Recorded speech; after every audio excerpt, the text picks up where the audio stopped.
साली पूरी लालच किस हद तक आदमी पर हावी होता है, आइए देखते हैं। देख राधा, तुझे घर का सारा काम आता है, ये अच्छी बात है, लेकिन हमें ये नहीं पता था कि तू पढ़ी लिखी कम है और तेरी छोटी बहन की तो सरकारी नौकरी भी लग गई है। कैसी बात कर रही है माँ जी? सारी बात करके ही तो पापा ने शादी की थी। अब जब छोटी की सरकारी नौकरी लग गई है तो आप लोग ऐसी बात कर रहे हैं। ज्यादा बकवास मत करियो। हम लोगों को पता होता कि तेरी छोटी बहन की सरकारी नौकरी लगने वाली है तो तुझसे तो कभी शादी ना करवाते अपने होनहार बेटे की। अरे तो मुझ में क्या कमी है? वैसे भी आप लोगों ने तो उस वक्त कहा था कि आप लोगों को घरेलू लड़की चाहिए। तभी पति महेश आ जाता है। देख राधा, 100 की सीधी एक बात बता देता हूँ, तू जा और अपनी बहन को बोल कि उसे यहाँ रहकर अपनी कमाई हम लोगों को देनी होगी जब तक हमारे सारे कर्जे उतर नहीं जाते, नहीं तो तू अपना बोरिया बिस्तर बांध और निकल मायके। राधा पति की बात सुनकर हैरान रह जाती है। दिमाग है भी क्या आप लोगों के पास? क्या बोले जा रहे हैं? साली को घर पर रखेंगे? अरे मोहल्ला समाज क्या कहेगा? और माना पिताजी को उसके पैसों की जरूरत नहीं है, लेकिन वो अपनी कमाई आप लोगों को क्यों देगी? अरे क्योंकि हम लोगों के ऊपर कर्जे हैं, समझी? या तो तू कमा कर ला या अपनी बहन को बोल कि अपनी बहन का घर बचाना चाहती है तो यहाँ आकर रहे। सभी मिलकर राधा को घर से निकाल देते हैं। राधा भी कहाँ जाती, मायके जाकर रोने लगती है। छोटी बहन मीना कहती है, अरे क्या हो गया दीदी, कितना पैसा मांग रहे हैं? अरे अभी दे देते हैं ना, रो मत, अब तो मेरी भी नौकरी है। लेकिन राधा तो रोए ही जा रही थी। नहीं नहीं, इस बार लगता है उन लालची लोगों ने कुछ और ही डिमांड रखी है, वरना राधा इतना ना रोती। क्यों बेटी, क्या हुआ है? माँ पिताजी, इस बार जो उन लोगों ने मांगा है ना, वो सुनकर तो आप लोगों के पैरों के नीचे से जमीन खिसक जाएगी। ऐसा क्या मांगा है दीदी? तुझे तुझे मांगा है।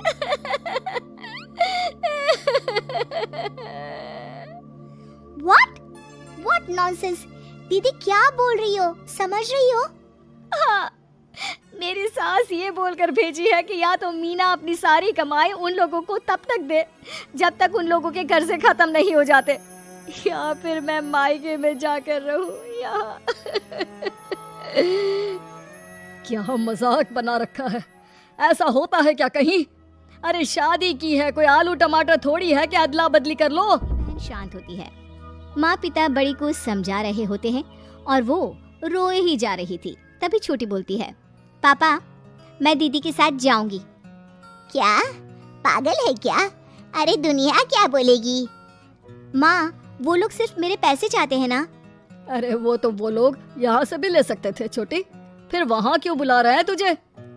माँ वो कह रहे थे कि हमें पता होता कि छोटी की सरकारी नौकरी लग जाएगी तो उसी से करवा देते उनके होनहार बेटे की शादी।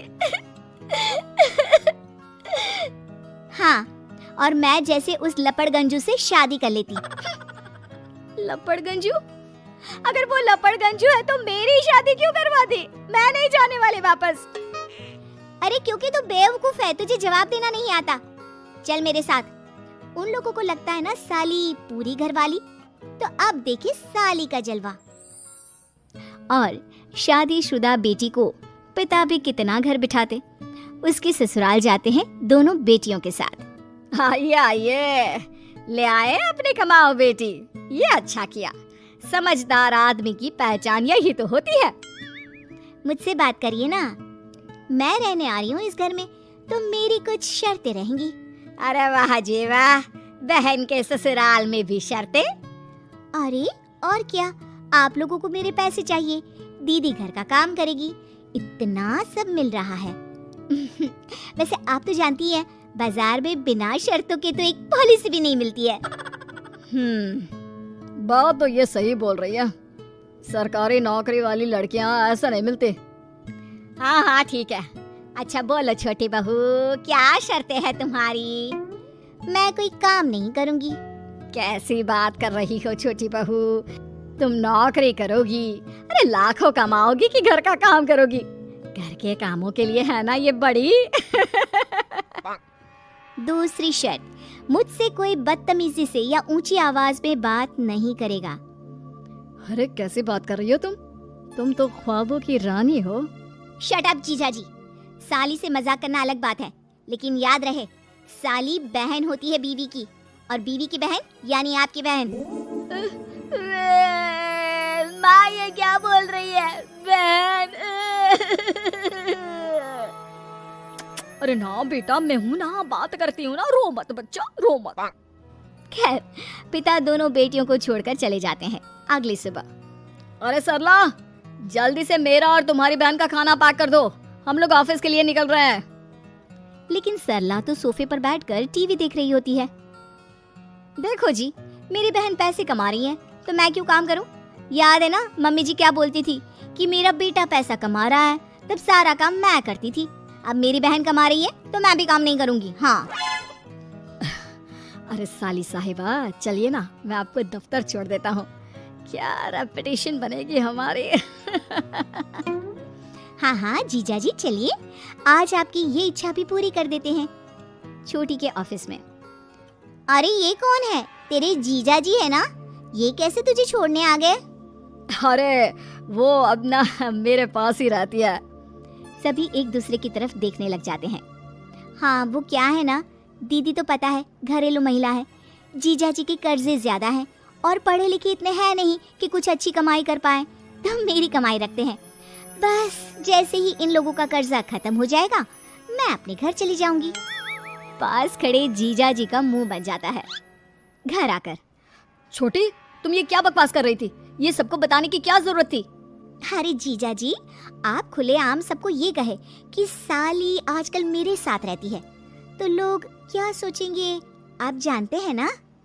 अरे उससे कुछ मत बोलना बेटा, चल मेरे साथ, तुझे ना बाजार का डोसा खिलाती हूँ। चल चल चल। हाँ दीदी तैयार हो जाओ, डोसा खिला रही हैं आंटी जी।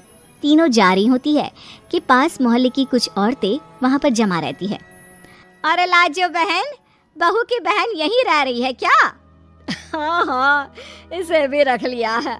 अब आप तो जानती ही हैं कि हम लोगों का दिल कितना बड़ा है। जी, इन लोगों का दिल उतना ही बड़ा है जितना इन लोगों का कर्जा। अब बेचारी बुढ़िया का बेटा लायक तो है नहीं और बहू की बहन की सरकारी नौकरी, तो ले आए घर अपने। इनका कर्जा अब मेरी कमाई से ही तो खत्म होगा ना। सबके सामने सास की भी बेइज्जती हो जाती है। घर आकर सास और बेटा दोनों छोटी पर बरस पड़ते हैं। बस, मैंने कहा था मुझ पर कोई नहीं चिल्लाएगा। मैं जा रही हूँ अब। अरे लेकिन, अरे जाने देना माँ, मुझे एक बात समझ में आ गई है। अगर हमें खुद पर विश्वास हो तो अपनी समस्याओं को हम खुद सुलझा सकते हैं, फिर हमें किसी की जरूरत नहीं है।